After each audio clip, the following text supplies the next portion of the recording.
নমস্কার, অনুময় ডায়েরিজ আমার ইউটিউব চ্যানেলে আপনাদের সবাইকে স্বাগত। আর আজকে একটা নতুন ভিডিও নিয়ে কিন্তু আপনাদের সামনে চলে এসেছি। মেঘনাদ সাহা বিজ্ঞান প্রদর্শনীতে গিয়েছিলেন, আর সেখানটাতেই কিন্তু জিওলজিক্যাল সার্ভে অফ ইন্ডিয়ায় তারা পরিচালিত একটি স্টল সেখানটাতে ছিল, আর সেই স্টলটাই কিন্তু ঘুরে দেখাচ্ছি আপনাদেরকে। বিভিন্ন ধরনের তাদের যে সংরক্ষিত যে বিভিন্ন রক আর বিভিন্ন জীবাশ্ম, সেগুলোই কিন্তু আপনাদেরকে আজকে আপনাদের সামনে তুলে ধরছি। আমরা যে অভ্র দেখি সেটা কিন্তু এটা, আর এগুলো কিন্তু একদমই অরিজিনাল। যেমন এটা বিভিন্ন ধরনের রক্স আইটেমগুলো কিন্তু এখানটাতে উপস্থিত ছিল। জিওলজিক্যাল সার্ভে অফ ইন্ডিয়ার বা যেটি ভারতের বিভিন্ন প্রান্ত থেকে নানা ধরনের রক বা শিলা সংরক্ষণ করে থাকে।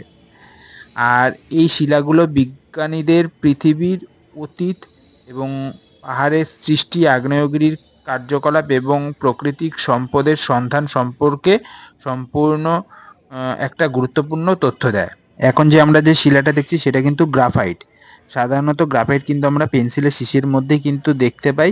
এটা কিন্তু অরিজিনাল গ্রাফাইট। আর গ্রাফাইটটা কিন্তু আপনাদের চোখের সামনে কিন্তু আমি একদম ভিডিও করেছি। আর অ্যাসবেস্টস, যেটা সাধারণত আমাদের বাড়ি বা বিভিন্ন ধরনের আমরা ছাদে বা বিভিন্ন জায়গায় দিয়ে থাকি অ্যাসবেস্টস, এটা কিন্তু অ্যাসবেস্টসের কাঁচামাল। আর ট্যাল্ক, যেটা সাধারণত মুখে মাখা হয়, ট্যাল্ক পাউডার, এই রক্স থেকে কিন্তু ট্যাল্ক পাউডার বা এটা কিন্তু মুখে মাখার যে সাধারণত আমরা ট্যাল্ক পাউডার ব্যবহার করি, এটাই কিন্তু। আর এটা হচ্ছে পিঙ্ক মার্বেল। সাধারণত এগুলো কিন্তু আমরা টাইলস হিসাবে কিন্তু আমরা সাধারণত ব্যবহার করে থাকি। আবার এটা যেমন হচ্ছে গ্রানাইট, যেগুলো রান্নাঘরে কিন্তু আমাদের বিভিন্ন ধরনের যে সুন্দর যে আমাদের কারুকার্যগুলো করতে হয়, সেখানটাতে কিন্তু গ্রানাইটগুলো আমরা ব্যবহার করে থাকি। এটা যেমন পিগমেটাইটও একটা কঠিন একটা এটা যেমন জমাট বেঁধে কিন্তু পিগমেটাইটের একটা রক্স এখানটাতে রয়েছে। খুব সুন্দর একটা জিনিস। লক্ষ লক্ষ বছর আগে জীব মারা যাওয়ার পর তাদের দেহাবশেষে কাদা, বালি বা পলি নিচে কিন্তু চাপা পড়ে যায়। আর সেটি কিন্তু দীর্ঘ সময় ধরে এই পলি শক্ত হয়ে শিলায় পরিণত হলে তার মধ্যে কিন্তু জীবাশ্ম সংরক্ষিত হয়। প্রাচীন জীবজগতের তথ্য জানার জন্য কিন্তু জীবাশ্ম কিন্তু অনেক গুরুত্ব, এবং তার সাথে অতীত, পরিবেশ এবং জলবায়ু সম্পর্কেও কিন্তু একটা ধারণা দিয়ে থাকে। আর বিজ্ঞানীরা কিন্তু জীবের বিবর্তন অধ্যায়ে জীবাশ্ম কিন্তু ব্যবহার করে থাকে। গাছের পাতার ছাপ, শামুক বা ঝিনুকের খোলের জীবাশ্ম ইত্যাদি, এছাড়াও ডাইনোসরাসের হাড়ের জীবাশ্ম। আর এই জীবাশ্ম রক পৃথিবীর অতীত ইতিহাস জানার একটি গুরুত্বপূর্ণ মাধ্যম। ব্যাসল্ট শিলার নামও কিন্তু আমরা ভূগোল বইতে কিন্তু পড়ে থাকি। এটা কিন্তু ব্যাসল্ট শিলা, অর্থাৎ এটাতে যেমন কপারের ভাগটা যেমন বেশি রয়েছে, আর দেখতে কিন্তু এই পাথরটা কিন্তু দেখে মনে হয় অনেকটাই কিন্তু লৌহ লৌহ আকৃতি সম্পন্ন একটা ভারী পাথর, এবং এর ওজনও কিন্তু প্রচুর।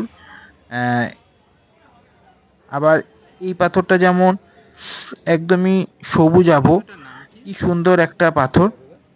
অনেকটা আমরা যেমন পান্না পড়ে থাকি যেমন সবুজাভ, সেই সবুজাভ কিন্তু এটার মধ্যে কিন্তু বর্তমান রয়েছে।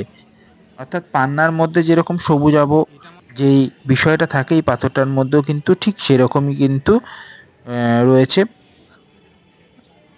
আর যেহেতু আমি একদমই সকাল সকাল চলে গিয়েছিলাম, ফলে স্টলটা সবেমাত্রই দিয়েছে, আর ফলে কিন্তু ফাঁকা ছিল, এবং অনেকক্ষণ ধরে কিন্তু আমি জাস্ট ভিডিওগ্রাফি এবং ছবি তুলতে পেরেছি আপনাদের জন্যে।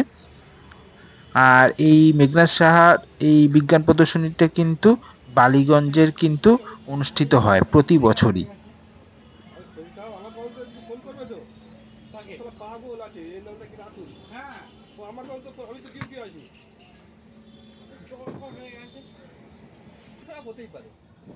এটা কিন্তু আমরা যেটা দেখছি সেটা কিন্তু একটা বহু পুরনো কিন্তু একটা কাঠের কিন্তু একটা ফসিল, অর্থাৎ এই ফসিলটা অর্থাৎ এই কাঠের এই ফসিলটা কিন্তু এখন একটা শক্ত কিন্তু পাথরে পরিণত হয়ে গেছে।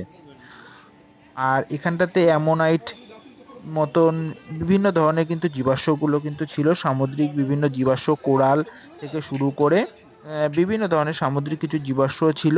খুব ভালো একটা জিওলজিক্যাল সার্ভে অফ ইন্ডিয়ার জিনিস ছিল।